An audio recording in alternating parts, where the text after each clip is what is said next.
Yes, you do got the power, guys. Hello, everybody. My name is Dr. John Oda, and welcome to Motivational Monday, guys. I am excited to get on this Monday. And we are going to talk about something that is very, very exciting and very, very true to my heart. We're going to speak about the imagination. But before we start, of course, guys, I have to go through my crazy gifts that I want to give. Today is Monday, right? Monday the 16th. I'm gonna give you guys my 5 gifts and my one rule. How we should focus on our personal and our professional life. So if you guys are listening to this in the morning time, afternoon, evening, night, I want to say thank you, and more thank you. My number one goal is for this show is to give you the motivation of that you need to move forward and to focus on what you need to focus on and to create your life the way it needs to be. Okay, guys, let's start in there. Of course, guys, let me give you my first gift. My first gift is to have fun. And when I say have fun, what does this mean? Well, let me explain to you. Most times I see people, man, they're complaining, they're griping, they're doing whatever. I want to bring back the joy. I want to bring the passion. I want to bring back the excitement that you had, right? And it could be excitement working with your parents and team. It could be excitement working with your business. It could be just excitement for freaking living. Now, sometimes I laugh, I crack jokes, I even have a potty mouth. But today I try to calm down the potty mouth. But here it goes. Can you have fun? Yes or yes? Woohoo! I heard that. Yes. Beautiful. My next gift is to have an open mind. What do I mean by have an open mind? So let me tell you guys, 2-3 decades ago, I saw this great guy named Tony Robbins. And he was in Chicago, and I went to, I think it was Competitive Edge. 5,000 people. And I'm thinking, of course, he's talking to me, right? Of course, a little bit grandiose, but that's okay. It's a little secret. But what he said was profound knowledge. He says, we live in a box. We work in a box. We talk in a box. We even watch a box.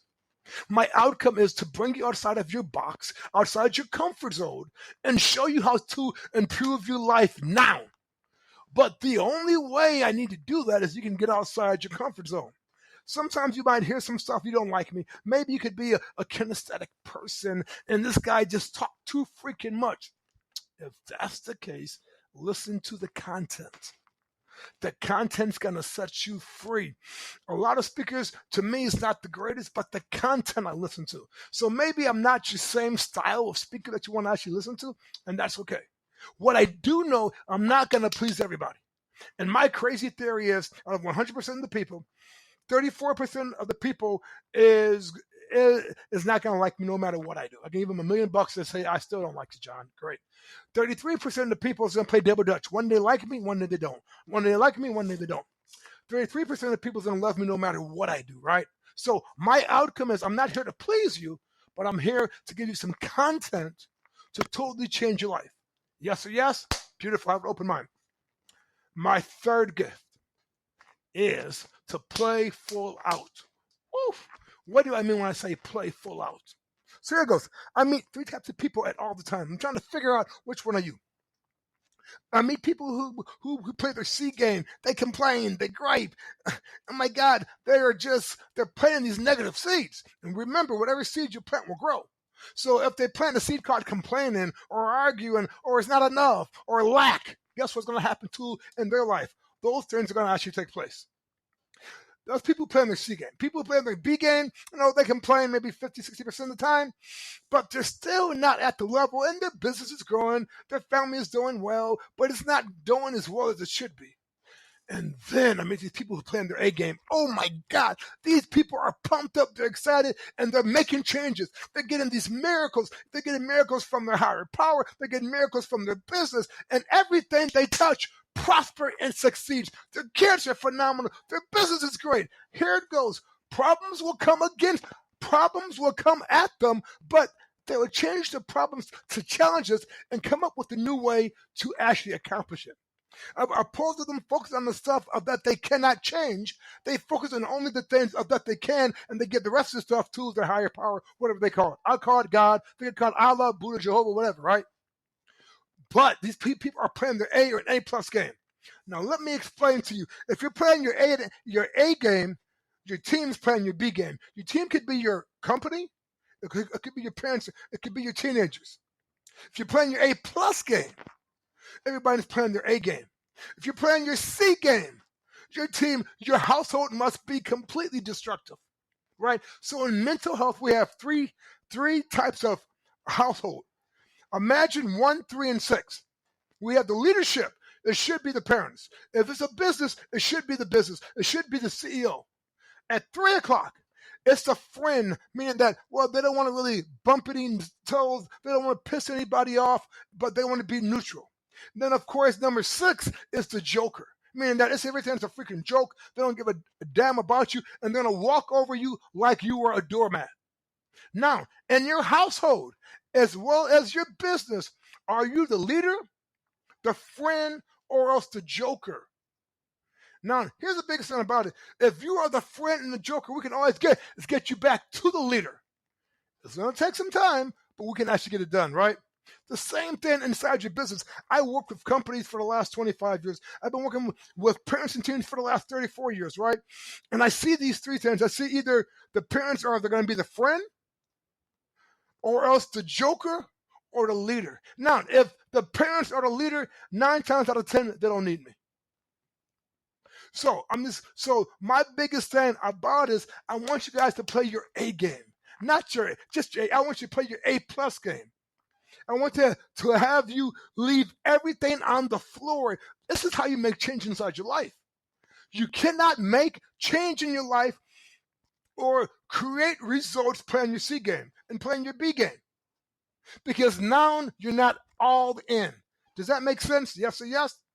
Play your A+ game, only guys for the next 20 minutes. And then after my session, you guys can live your boring, mundane life and go back to your old level. But I challenge you, and here's a challenge, is to play that A game, is to play that A+ game, to do whatever it takes to make a change, to do whatever it takes to lead your family, to lead your business, to do whatever it takes to make things happen. Does that make sense? Yes or yes?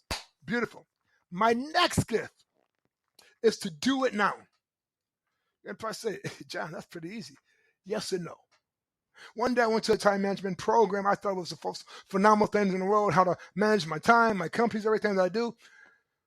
The next day, guess what happened? I did my old program. Why? I just didn't do it, right? If you hear something that I'm speaking about, or the concepts of the challenges, guess what I want you guys to do? Do it now. Don't wait. Don't stop. Don't say one day I will, next year I will. No, do it right now. And you hear it, you say, okay, in the next 12 hours, 1 hour, 2 hours, 10 hours, I'm going to start this ASAP. I'm going to do it for 21 days because I'm going to build a habit. When you build that habit, things completely change. So do it now, yes or yes. I heard you. I only have one rule, guys, and one rule only. No excuse management. Meaning that you're not in the business to hear excuses from like your family, your friends, your coworkers, your teammates. I don't want to hear no excuses from you. I'm only focused on one thing, on results. The goal of my life is I spend 95% on results and 5% on the problem, but I switch it to a challenge. Most people, most companies, most families, they focus on the problem. And if you focus on the problem, you're going to plant those negative seeds. I always focus on this.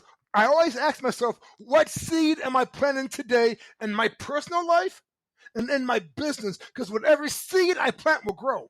So here it goes. And how it will grow in the negative way? I complain about it. What does that mean? I'm putting on water and fertilizer. I'm telling everybody else about this bad thing that took place, this crazy stuff that happens. I'm still planting the seed. I have a scar and it's healing. Now I'm picking at it. Guess what? It's going to get infected. Sometimes of what we do, it gets infected. Why? Because we plant these negative seeds. Watch the seeds that you plant. Every seed you plant will grow. So that's why what I plant is love. I plant faith. I plant energy. I plant excitement. Whatever I plant is going to actually grow. Does that make sense? Yes or yes? So do it now, and there's no procrastination at all.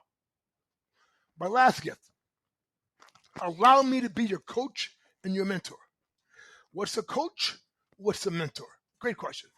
I can coach you guys on being a better parent, on being a better business person, on doing X, Y, and Z, making more money. I can coach you guys on all those things. A mentor has been there and done that, right? So, for example, working for parents and teens, I have worked with, in 34 years, worked over hundreds of thousands of kids. 90% of my kids graduated college. And to me, that is a success. They graduate college and they live somewhat of whatever they can consider normal. In business, I've grown companies from 300,000 to 7 million, worked with Fortune 500 companies. I grew a company from 50 million to 60 million in less than 3 months. Whatever it takes, I've been there and I've done that. Here's the thing that I want you to do, is to actually learn, to actually move forward is, right? A lot of times, being a mentor, I see the road ahead. I'm going to say, listen to me, this is not going to actually work. Let's do a different strategy. Let's do something that's going to actually change the quality of our lives right now. Because if we go down that same path, we're going to crash. And who want to crash? Not I.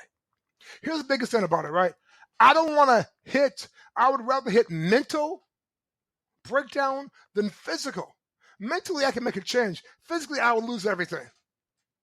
So if I say, hey, we're going down this path, we can have to make a hard right, because that's when you can take your business, your personal, every area of your life to that next level.